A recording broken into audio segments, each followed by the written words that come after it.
Okay, the golden sayings of Epictetus. 120.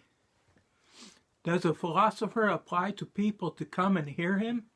Does he not rather, of his own nature, attract those that will be benefited by him, like the sun that warms, the food that sustains them? What physician applies to men to come and be healed? Though indeed, I hear that the physicians at Rome do nowadays apply for patients. In my time, they were applied to. I apply to you to come and hear that you are in evil case, that what deserves your attention most is the last thing to gain it, that you know not good from evil, and are in short a hapless wretch. A fine way to apply, though unless the words of the philosopher affect you thus, speaker and speech are alike dead. 121.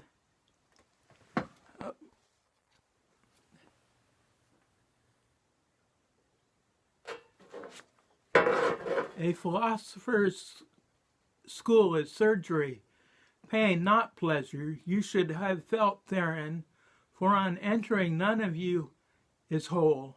One has a shoulder out of joint, another an abscess, a third suffers from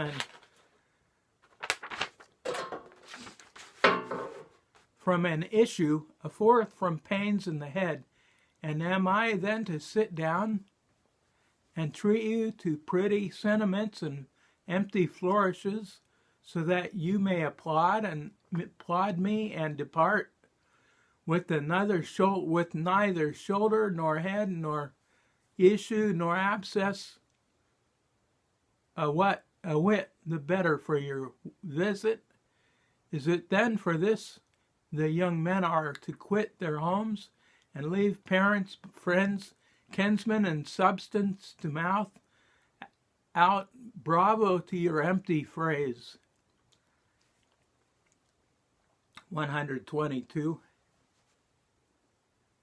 If any be unhappy, let him remember that he is unhappy by reasons of himself alone. For God hath made all men to enjoy felicity and constancy of good. 123. Shall we never wean ourselves? Shall we never heed the teachings of philosophy, unless perchance they have been sounding in our ears like an enchanter's drone? The world is one great city, and one is the substance whereof it is fashioned, a certain period. Indeed, their needs must be, while these give place to those. Some must perish for others to succeed. Some move and some abide, yet all is full of friends. First God, then men, whom nature hath bound by ties of kindred, each to each. 124. Nor did the hero rap and lament at leaving his children orphans, for he knew that no man is an orphan, but it is the Father that careth for all continually and for evermore.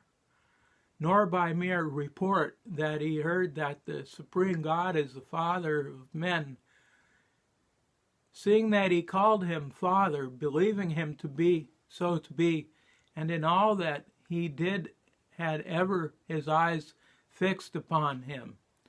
Wherefore is whatsoever place he was, there it was given him to live happily. 125.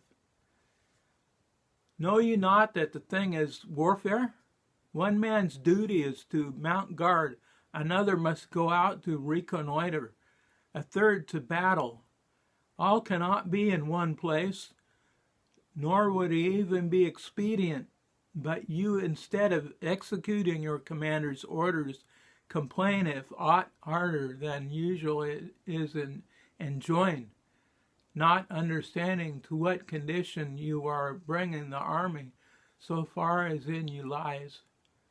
If all were to follow your example, none would dig a trench, none would cast a rampart around the camp, none would keep watch or expose himself to danger, but all turn out useless for the service of war. Thus it is here also. Every life is a warfare, and that long and various you must fulfill a soldier's duty, and they each at your own commander's nod, if it be possible, divine what he would have done. For between the commander and this, there is no comparison, either in might or in excellence. 126. Have you again forgotten? Know you not that a good man does nothing for appearance sake, but for sake of having done right? Is there no reward then? Reward! Do you seek any greater reward for a good man than doing what is right and just? Yet at the great games you look for nothing else. There the victor's crown you deem enough. Seems it to you so small a thing and worthless to be a good man and happy therein? 127. It fits thee not to be unhappy by reason of any, but rather to be happy by reason of all men, and especially by reason of God, who formed us to this end. 128. What did Diogenes love no man? He that was so gentle, so true a friend to men as cheerfully endure which bodily hardships for the common weal of all mankind. But how loved he then? As behooved a minister of the supreme God, alike caring for men and subject unto God. 129. I am by nature made for my own good, not for my own evil.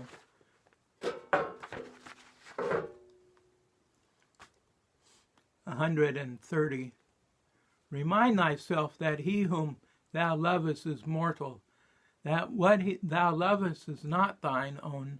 It is given thee for the present, not irrevocably, not forever, but even as a fig or a bunch of grapes at the appointed season of the year. But these are words of evil omen. What callest thou aught of evil omen, save that which signifies some evil thing? Cowardice is a word of evil omen, if thou wilt, and meanness of spirit, and lamentation of mourning, and shamelessness. But do not, I pray thee, call of evil omen a word that is significant of any natural thing, as well call of evil omen the reaping of the corn, for it means the destruction of the ears, though not of the world. As well say that the fall of the leaf is the evil omen, that the dried fig should take the place of the green, that raisins should be made from grapes. All these are changes from a former state into another, but not destruction, but an ordered economy, a fixed administration, such as leaving home, a change of small account, such as death, a greater change from what now is, not to what is not, but to what is not now. Shall I then no longer be? Not so. Thou wilt be, but something different, of which the world now hath need. For thou too were born not when thou choosest, but when the world had need of thee. Okay, I will stop there. I will start again at 1:30. Okay, thank you.